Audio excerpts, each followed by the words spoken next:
Joining me now to share her riveting personal story is Nicole Langman, clinical counselor, inspirational speaker, and author of You Are Wanted, Reclaiming the Truth of Who You Are. Welcome to 100 Huntley Street, Nicole. Thanks, Lara. I'm so excited to be here. Well, it's our pleasure to have you. Well, Nicole, you have an incredible personal story. You also have an incredible life of impact to those around you. But let's start with your story. Going back to, your years growing up, you grew up in a strong family that was a family of faith, and you even attended Circle Square Ranch with your family. I did, yeah. That's a Crossroads favorite. Oh my goodness. Thank goodness for Circle Square Ranch. Oh, what a gift, yeah. The impact day. Yeah.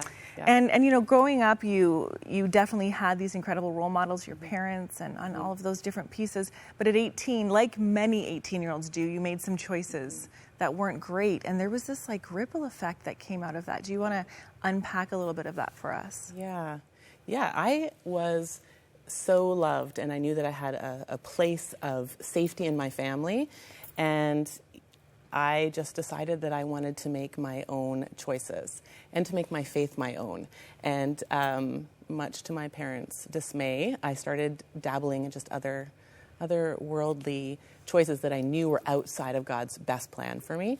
And the ripple effect of that created this movement where a lot of my Christian friends were like, we don't want any part of this. And so which I don't blame them really for that, because I was making some choices that weren't really in line with what God was calling us to. So that stepping away from my Christian community caused me to do what I say, run away. So I ended up finding my way to British Columbia. I moved across the country and I started a life out there. It was supposed to be a 1-year adventure, and it turned out to be 27 years.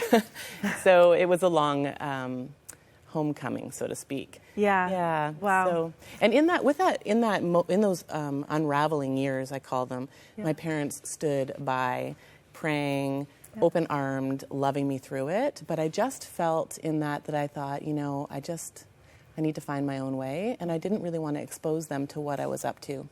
And so I thought, I'm just going to move across the country, and I can just kind of get up to whatever it is I get up to out there, away from the eyes, And it's interesting because your journey out in BC there became so challenging. It was full of blessing too. You found yourself pregnant with your daughter. But out of that pregnancy, you then had to make decisions because you wanted to do right by her and maybe right by your family, and you made a decision to marry her father. But that was a really, really difficult decision with difficult reverberations. What was happening there? Yeah, it's such a big story, but the truth is that I wanted this baby, and I didn't know how to, when we're raised in a Christian family, getting pregnant outside of marriage is absolutely not the thing to be doing. And so I thought, well, how do I make this more right? I wanted the baby, so I thought, well, I'll just go ahead and marry the father of the baby and try and build a family. But the dynamic between us was not okay, and there was a lot of different kinds of abuse that happened in that relationship, and substance misuse, and there were times where my daughter and I actually had to step away from the relationship just for safety's sake, and so that relationship really only lasted about 1.5 years, and ultimately that he decided that he didn't want to be involved with us because it was interrupting his lifestyle.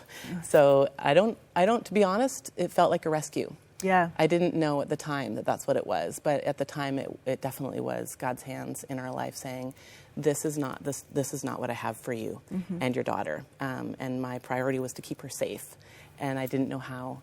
I mean, my family was all in Ontario. I was in British Columbia. And so I felt very isolated and very confused. I was 23, 24 years old and just trying to make something right. Yeah. So, Yeah, and that's a beautiful, attempt to make something right. It makes complete sense. It makes a lot of sense. And at the same time, though, I agree with you. It does seem like a rescue because when you look at the statistics, and you're a clinical counselor, I don't need to share any of that with you, but the spousal abuse as well as the rates of even, murder for people who have intimate partner violence are so high. And so the fact that you were able to leave, or he was able to leave, but just get away from that situation. But then, of course, it starts you on a journey, and you're raising your daughter. And, you know, when you're a single parent and there's no covering, sometimes you don't know your next meal. You don't know where you're going to live. Yes. Tell me a little bit more about how God met your needs in that time when it was all on your shoulders, raising this little one. Yeah, single parenting, it's the real deal. Like it's a lot of hard work. It's a lot of courage. I was so on my knees, just begging the Lord for his provisions. Yeah. And still over on the side of the country, my parents were, you know, they'd send me $100, put money in my tank or food on the table or whatever it might be. But then one summer they sent me to summer camp and to family camp. And I thought, because there's a lot of, I was ashamed, right? That there I was as this Christian woman, as a single parent, and there was a lot of shame attached to that. But they sent me to family camp, and I was like, are we even a family, you know, the two of us? And off we went, and it was the most beautiful experience. We met a woman by the name of Lois, and Lois was a total angel from heaven. And I remember saying to her, like, I feel like God is punishing me. Yeah. And she said, Nicole, God never punishes with a life. And Delaney was meant, my daughter's name is Delaney. Delaney was meant for you, and you were meant for her. Knowing what you would go through, God put you together. And it was a game changer for me. I needed Lois and her words and her kindness to my little girl. She was 2 at the time. And that changed everything. It didn't make everything better because single parenting is hard work. Yeah. And I still face the struggles that I had faced before, but there was this knowing that I was not alone in this battle and that God had chosen me as Delaney's mom and her as my daughter, knowing what we would go through. It was a gift. Incredible. That is such a gift, Yeah. and it's such a good message for single moms out there watching right now, wondering, am I called to this? Can I do this? Yeah. And the peace that you feel knowing God is with you in it, yes, this is the life he's entrusted to you. Yeah. That's so powerful. Yeah. You also had other people speak big words over your life.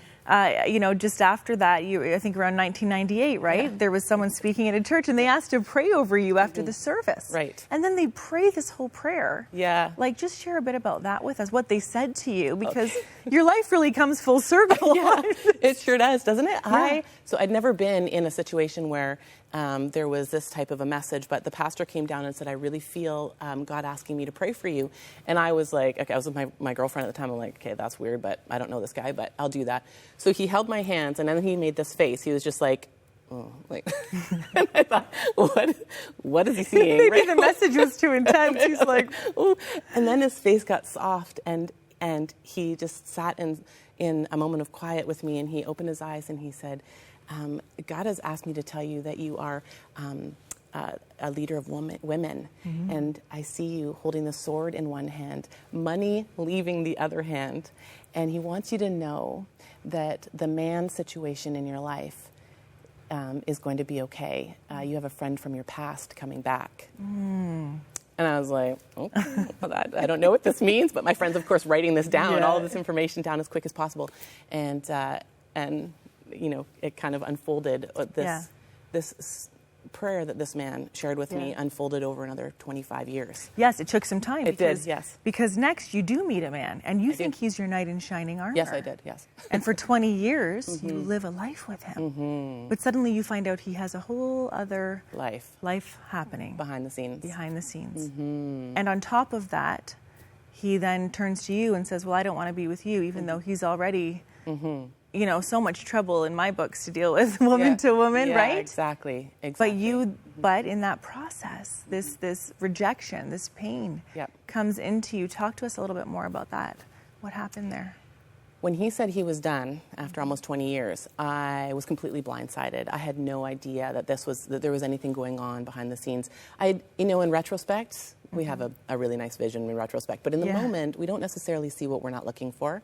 And so there had been an unraveling, there had been a couple of things that had popped up, but not to the degree that I know now it was actually going on. But when he said he was done, I was completely blindsided. And it threw me, it catapulted me into the deepest valley of my life. And I call that valley the valley of rejection, the valley of betrayal.